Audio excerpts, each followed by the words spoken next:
l'économie de rente, c'est ça, c'est mettre des verrous, des petits verrous dans l'économie pour que les copains, les amis, etc.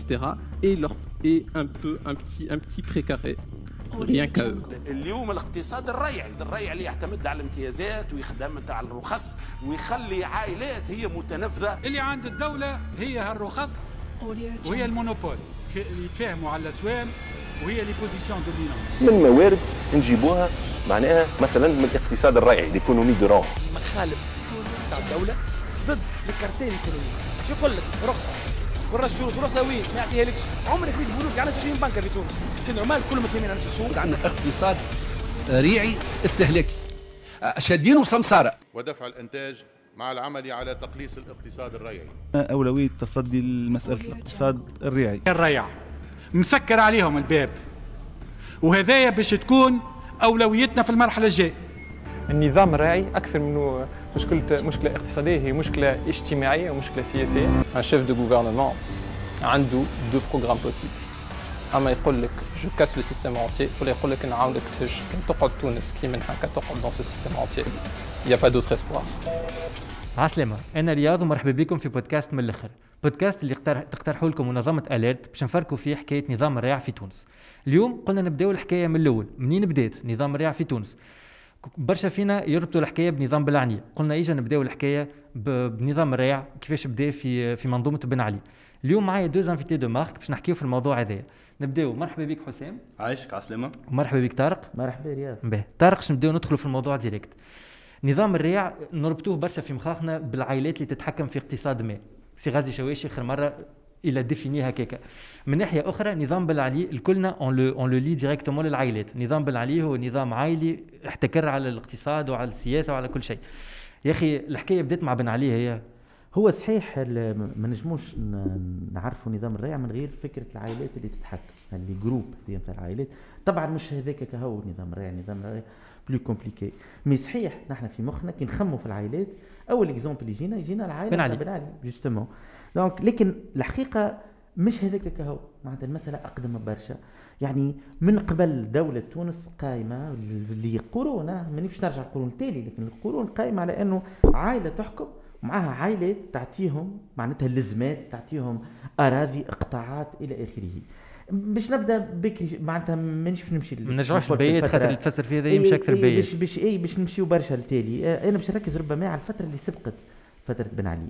عموما كي نقولوا فتره بورقيبه ما نتخيلوش اللي فما عائلات ريعيه، لا فما كانت عائلات ريعيه وجات من فتره ما قبل الاستقلال، بدات بعض التشكلات وقتها، ثم خاصه بعد نهايه فتره التعاضد في بدايه السبعينات بدات تتشكل هكا خريطه شبكه مصالح نتاع مجموعه من العائلات اللي بدات تقسم في المارشي بيناتها شيئا فشيئا، وكانوا موجودين ايضا في الحزب. تلقى تقريبا الناس اللي كانت موجوده في منظومه حزب الدستور، حزب الاشتراكي الدستوري كان يتسمى وقتها، ثم وليتيكا المجموعه هذيك التحالف هذيك، هو كان ايضا نواب في البرلمان، كانوا موجودين في الحكومه، وكانوا موجودين ايضا في بدايه تكوين القطاع الخاص مع الشراكات الاجنبيه في القانون تاع 72 والقانون تاع 74. يعني كان نعطيوها دات دو نيسونس هي 1970 تقريبا، دات دو نيسونس نتاع ليبوك كونتمبورين، لكن هي الجذور التاريخيه نتاعها قديمه برشا، موجوده حتى في الذهنيه نتاعنا. فكره انك باش تعمل استثمار يلزم عندك علاقه بالسلطه من وقت ابن خلدون قالوا هذايا، وعندك ايضا تكون في اطار عائلي، هذا هو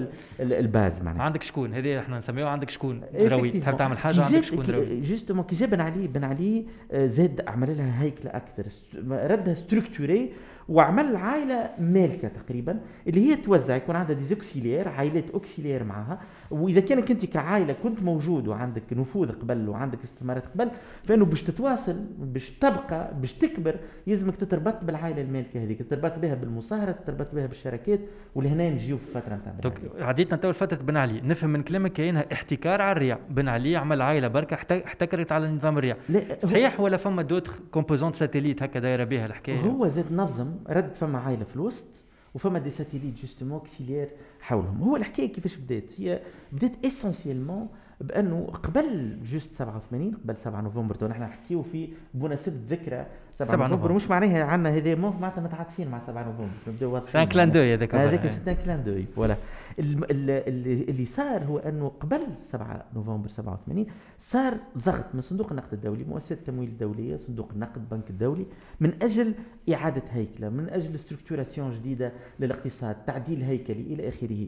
ما تم تطبيقه الا من بعد 88 89 وبدا يتم الحديث على بيع عمليا ليستا نتاع مؤسسات عموميه لبيعها. لا فماز ليستا 89. المشكله وين؟ انه ما تحملتش ليستا واضحه، ما كانش فما ترانسبيرونس في هالقائمه نتاع المؤسسات العموميه الى حد الان ما نعرفوهاش. وقعدت جوستومون اوباك معناها.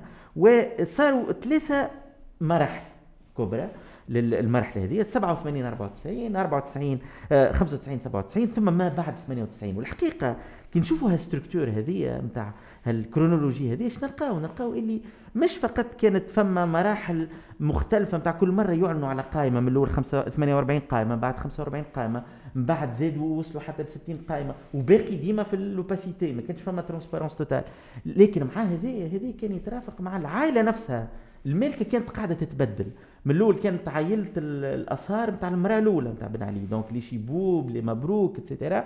ثم من بعد صارت مرحله ثانيه اللي هي لي ترابلسي والناس اللي جاوا معاهم. دونك حتى العائلات الاوكسيليير كانوا في وضعيه تشويش، كل مره يلزم يمدوا يديهم العائله مالكه جديده. والمنظومه استقرت مع عائله ليلى، عائله الترابلسيه في اخر التسعينات. بدات وقتها المساله بلو ستركتوري وبلو فلاغرانت. يعني تحب تقول لي لوردر كرونولوجيك نتاع الريع يتبع لوردر كرونولوجيك نتاع صديق بن علي، او مره كل مره مع حاجه افكتيفمون يعني. والاسهار هذوكم هما بيدهم صار لهم ديكلان. نعرفوا الشيبوب صار له ديكلان، حتى اللي مبروك من بعد صار لهم ديكلان.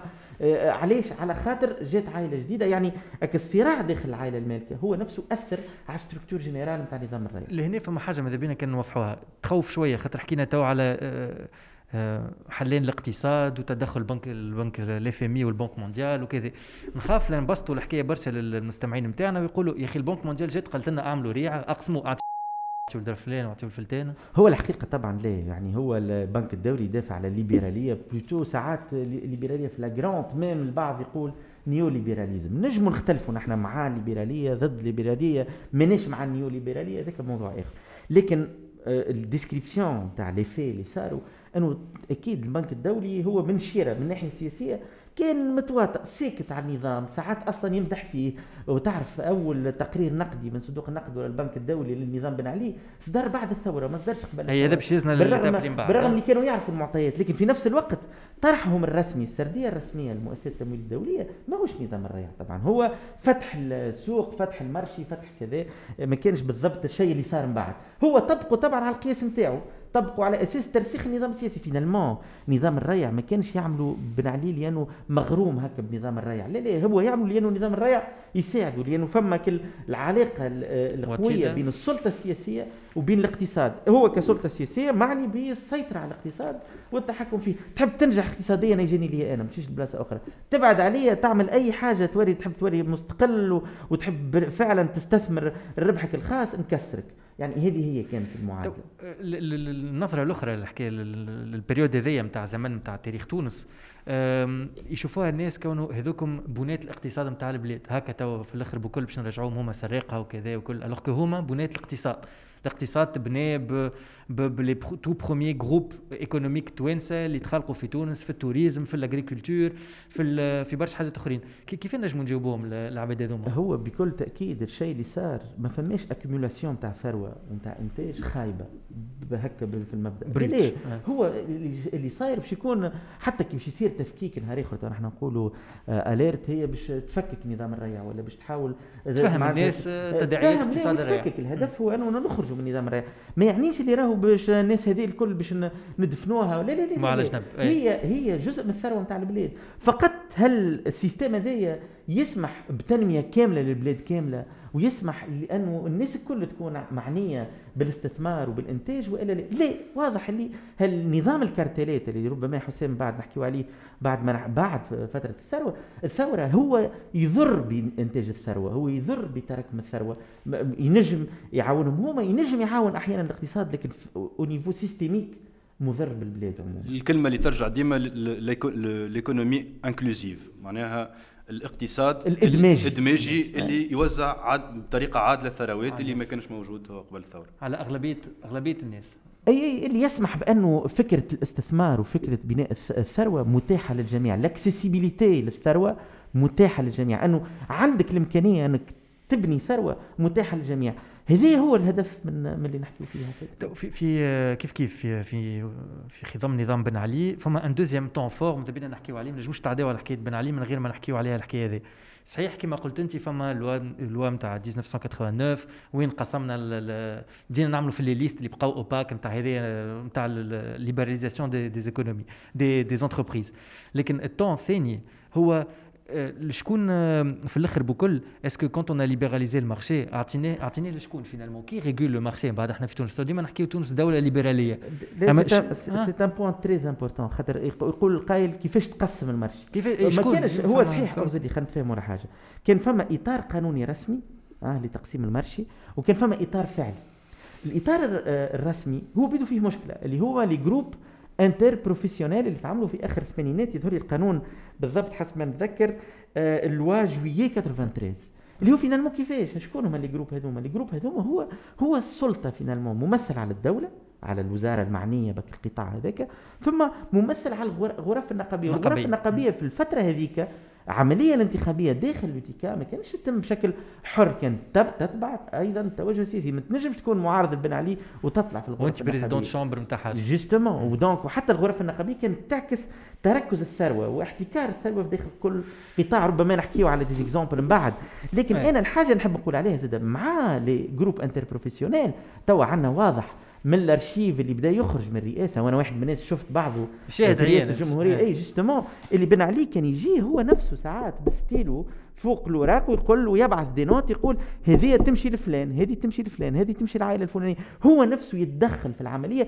راهو كيف ما كان يصير انت قلت لي فتره البيات بعيده برشا، لا افكتيفمون كانت تصير كأنها الرسوم الملكيه المراسيم السلطانيه نتاع السلطان اللي يقول اي هذه لازمه هذا اقطاع يمشي لفلان، والاخرين بقيه الستركتور البيروقراطيه وزراء ومديرين كانوا يطبقوا. وساعات راهو تمشي بالتليفون مش حتى بالورق، كانت نوت على جنب تمشي المستشار في الرئاسه، المستشار الرئاسي يتكلم وهكاك كانت تتم. هنا نرجع شنو قلنا قبيلي ارتباط كرونولوجيك وارتباط اوبيراسيونيل يتبع على الاخر شنو صاير في العائله من التالي، وبدا هي صراعات السلطه في وسط العائله في حد ذاتها كما قلت انت قبيلي تصهر الاول والتصهر الثاني. والسيستم ولا قوي ولا في الذهنيه الى درجه ولا مسيطر على الاقتصاد دو تيل فاسون اللي حتى كي مشات لهنا ربما نحكيو على الفتره من بعد كي صارت الثوره معناتها فينالمون حتى كي مشات العائله قعد السيستم لانه ولا مترسخ في مفاصل الاقتصاد.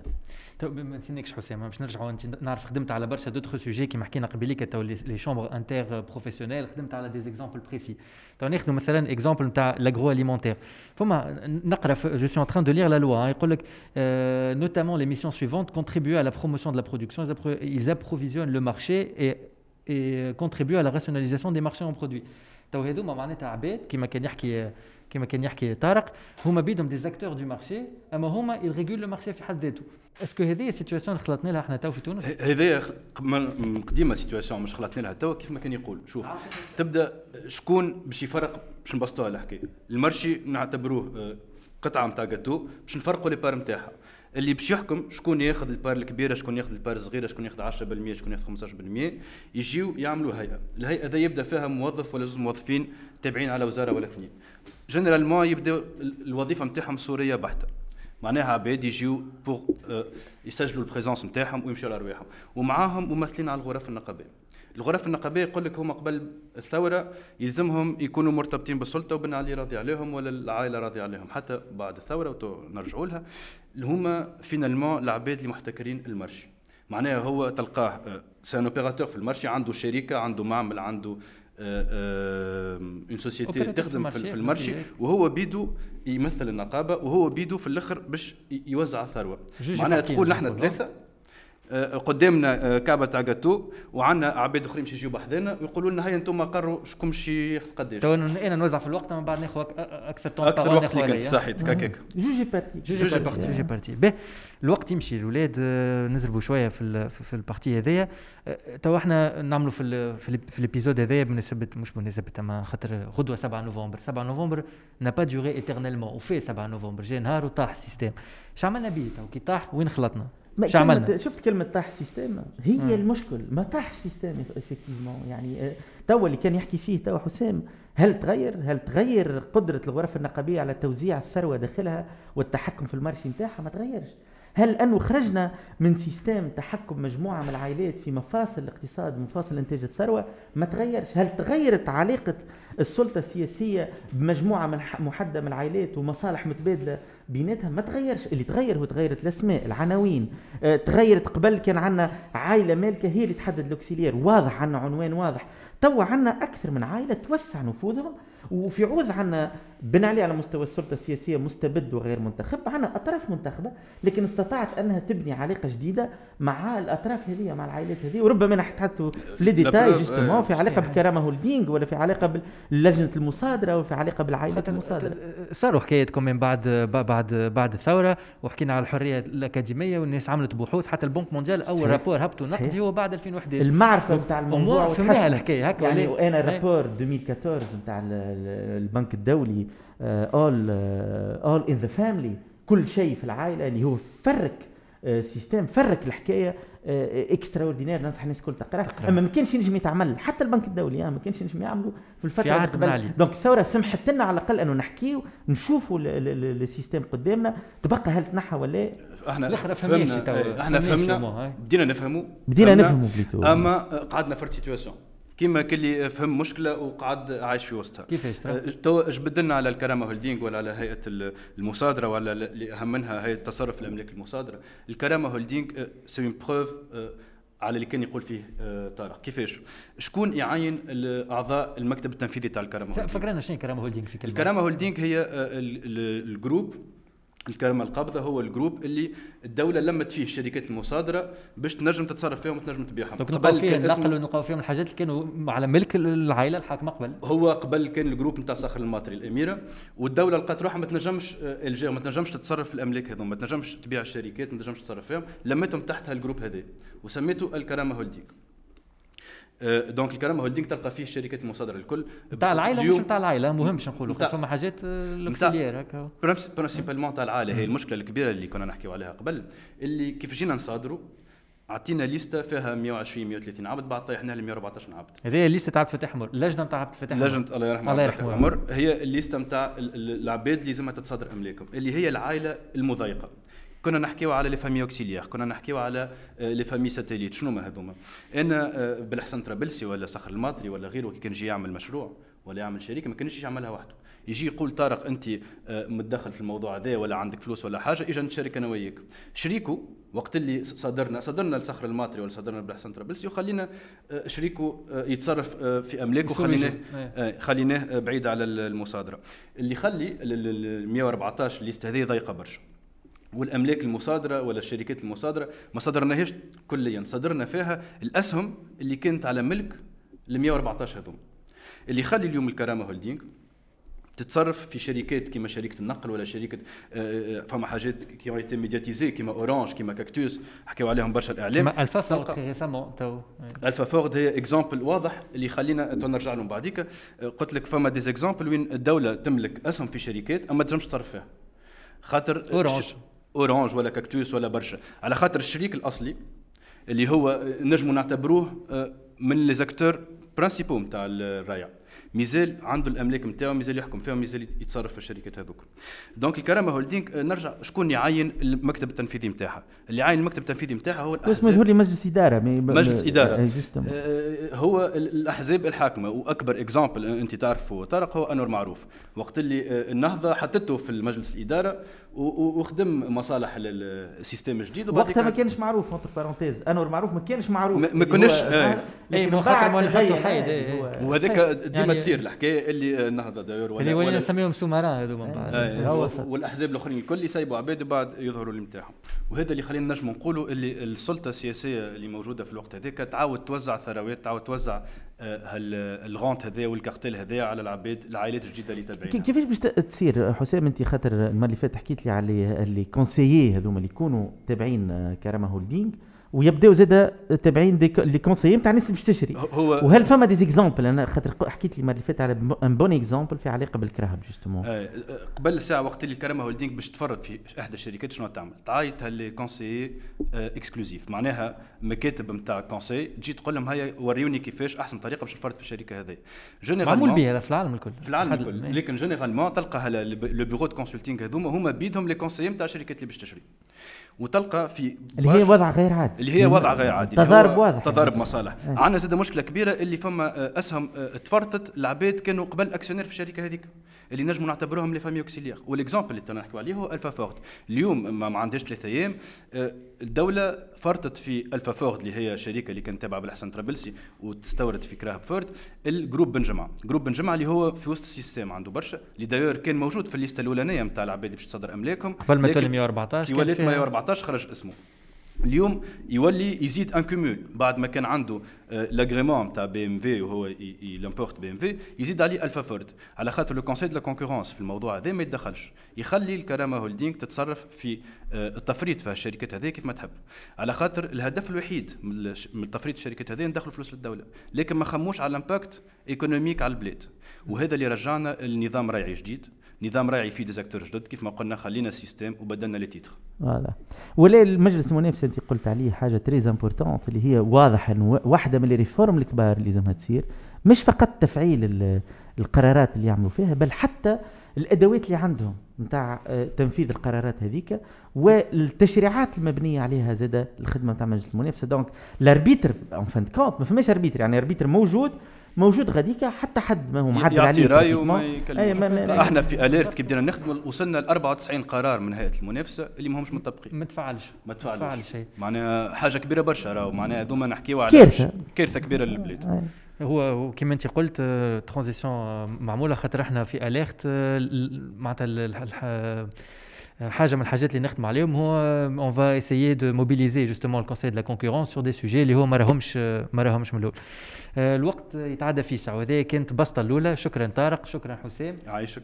ان شاء الله تكونوا فهمتوا يعني منين جات الحكايه. حاولنا نفرقوا كيفاش بدات حكايه نظام الريع في تونس مع نظام بن علي، وبعد شفنا تري رابيدمون اللي هي وفات ما وفاتش وبقات. ان شاء الله تكونوا فهمتوا معنا. هذه بسطه الاولى على الموضوع. اقعدوا تابعونا خاطر مازالوا جايين حلقات من بعد باش نشوفوا فيهم اونكور بلوس دون لي ديتاي سيكتور بار سيكتور تداعيات نظام الريع في تونس. تابعونا ومن الاخر تفهموا كل شيء. ميرسي.